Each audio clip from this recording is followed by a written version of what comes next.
Ndị be anyị ekele m ụnụ, aha m bụ Jovika. N'ụbọchị taa obi bụ m so aṅụrị n'ihi na nrọ anyị na-arọ apụtawala ihe. Egwu na-akụrụ anyị n'ime ọzara ka a pụtarazịrị n'ụzọ na-agba ya agba. Na-ekwu ndị Igbo ruo ụlọ, ndị njem ọnụ, ndị ọ bụ ha na-ekwu ha na-eme. Ọ bụrụ na ị maghị, ị ka batara n'Igbo Ruo Ulo ọhụrụ, achọrọ iji ohere wee mee ka ị mara na e nwere ọgbakọ na-aza Igbo Ruo Ulo. Ọgbakọ a bụ n'obi anyị agwụ na onwe ihe ọzọ bụ ijikọta ndị Igbo ọnụ n'ime idozi ala Igbo, nke ndị bekee na-asụ na bekee Uniting the Igbos, Developing ala Igbo. Anyị amalitego ihe a kamgbe ọnwa ole gara aga. Anyị nwere ọtụtụ ahịa ịma aka ibu agha dịgasị iche iche, ma Chineke nọnyere anyị na-enye anyị mmeri. Onye ka m batara na WhatsApp group anyị mepere na ihe nwere wee on that week of an eye WhatsApp group na-achazi ọkụ. Ịhụna nwere ihe m na Chineke ụnụ mara nga ndị onye nwatakịrị ọbụla ị mụrụ na-enye nsogbu, ihe enwe ya nọ n'ime nwatakịrị ahụ atụfukwana onye ọbụla.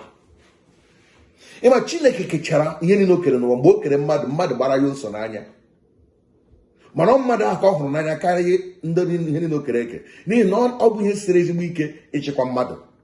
Abịa n'ụwa niile o siri ike ịchịkwa mmadụ, ịhụ na ndị kachacha njọ isi ike ịchịkwa n'ụwa bụ ndị Naijiria.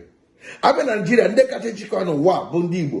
Abịa na Igbo, ndị kachacha isi ike ịchịkwa bụ ndị Anambra.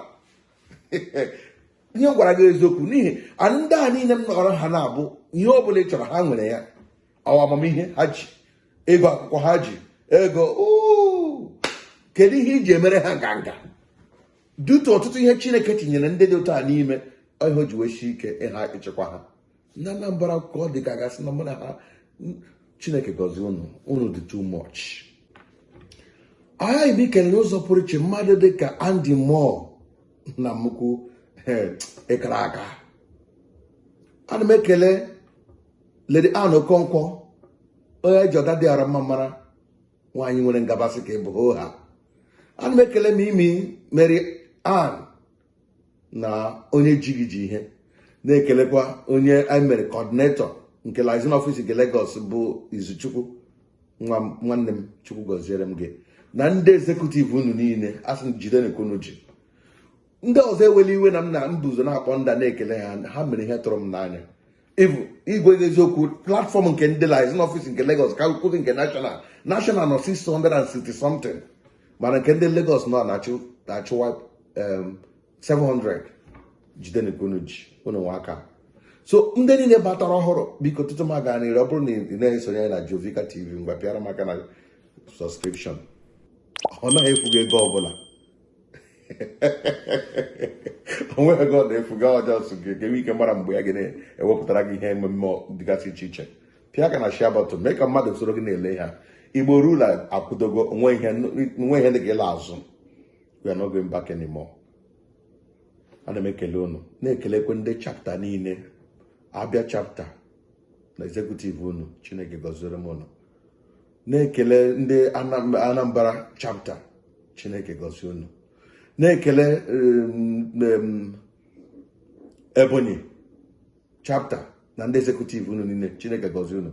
Na-ekele ndị Enugu na ndị executive niile, Chineke gọzie unu. Na-ekelekwe ndị Imo na executive ha, Chineke gọzie unu. Na other liaison offices nke ndị obodo akpara ha na liaison office na executive ha, na-ayọkwa ndị na-ebidebere ọrụ ndị Anambra bụrụ ihe ịma aka nye unu. And ekwere m unu nkwa na ọ bụrụ na unu mee the first inaugural meeting unu na Lagos, ama enye unu 100,000 naira. Ama ekwu ya na National TV ugbu a, Jovika TV National, ka ọ gaa global, ka eji m ụjọ bụ okorobịa. Ume unu mee ọgbakọ a, ma ahụ unu ruru 50 in person, unu metin unu mere ka e nwere unu echire gomitin ndị Anambra. Ọ bụrụ na ọ gbara first, unu ewere the 100,000 from my pocket, ọ bụghị from ego onye ọbụla. Nkwa m kwere ka ọ anaghị m emezu ya. Na-asị unu jide n'ekonu ji.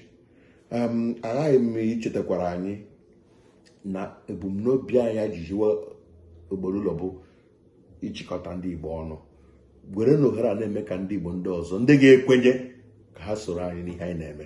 N'ihi na enwe ndị ga-ekwe, nwe ndị na-agaghị ekwe, enwe ndị ga na-apụ na WhatsApp, nwe ndị ga na-anọ otu a ka Chukwu shike ya. onye ọbụla agaghị eche echiche ọfụma, onye ọbụla ga-eteta n'ụra mgbe ibe ya tetara. Ụnụ hụrụ taa na anọ na California na ọ na-akụ 11 o'clock na California, na Nigeria ya na-akụ 8 o'clock, na another state ya na-akụ 3 o'clock, different time zone. So ọwụ mgbe unu ji teta n'ụra anyị bata na Igbo Ruo Ulo ka ndị ọzọ ga-eji wee teta. Ụfọdụ ga-eche na ihe egwuregwu ka anyị na-eme. Aga m ekwu ọtụtụ okwu na ihe gbaka, aga m ime unu broadcast. Ana m arịọkwa a ga-eji ime broadcast nke a ga-eme ihe mmemme nke m ga-achọta mmadụ 5 maọbụ 4 olu siri ike n'ikwu okwu. Ha ga-abịa na this national platform anyị bụ Jovika TV ka anyị tolekene ihe o ji wee dị mkpa na Igbo ga-eruterịrị ụlọ. Kere ihe anyị ji wee tiwe hiwe ọgbakọ a, anyị ga-ediskọs ya mgbe ego gere m ga-eme announcement ka unu mara. Nke ọzọ ga-emekwana m ga-ewepụtara unu ihe onyonyo ka unu mara all your leaders and coordinators of every chapter, hụ their picture, hụ their number, na their email addresses. Unu enwe ike mara ha, so nwe ndị tunu wee hụ ha n'ụzọ ọ na-ekele ha na-egbughị oge m biko.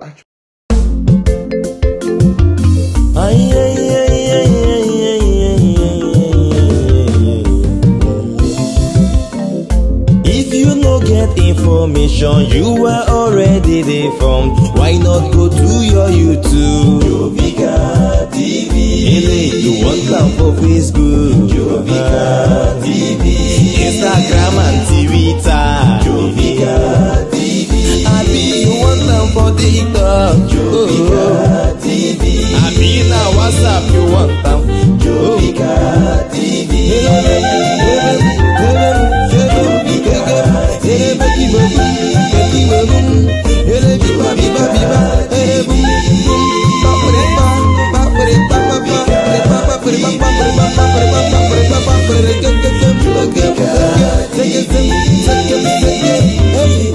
Jovika TV,